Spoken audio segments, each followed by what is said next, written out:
So, Dr. Jacobs, would you mind telling me a little bit about yourself and how you got into teaching? Sure. I was a social worker in practice, as everybody in our department was before they became professors.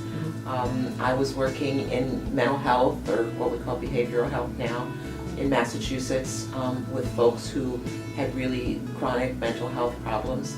And I decided that I wanted to learn a little bit more about not so much the clinical aspects, but there were a lot of laws and policies that were preventing some of my clients from being able to get the services that they needed. Oh, okay. So I went to graduate school up in Massachusetts and got a doctorate in social welfare policy, which is kind of an unusual degree, but that was what I was interested in.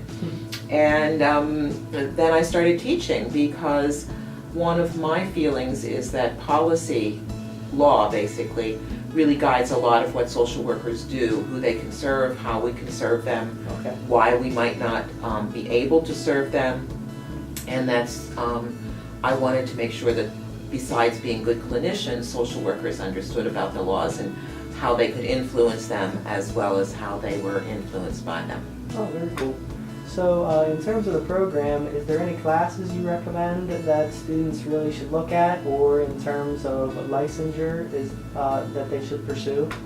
Well, we have a pretty structured program for our MSW.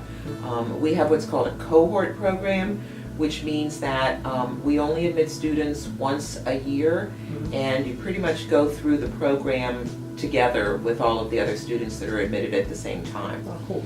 There are a couple of different tracks. We have something called Advanced Standing, which is for students who are outstanding undergraduate BSW graduates, and they can complete the program full-time in a year. Or we have a 60 credit program for people who have undergraduate degrees in other things like psychology or English or history or communication studies or whatever, but they've decided that social work is what they want to do now.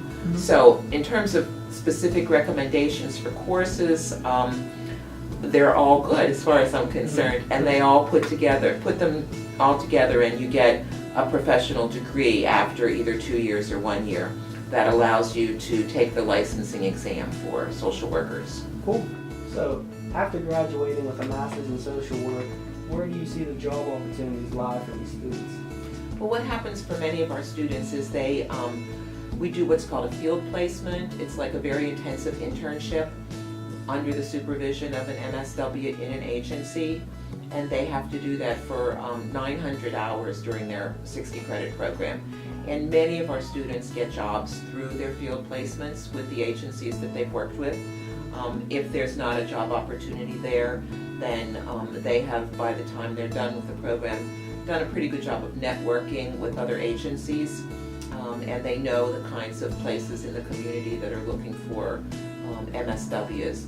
We don't have a lot of MSWs in this area, so the job market's pretty good for our students. And our students also do much better on the licensing exam than the national average, so we have a pretty strong reputation. Very awesome. Well, thanks a lot for your time. You're welcome. Thanks for asking.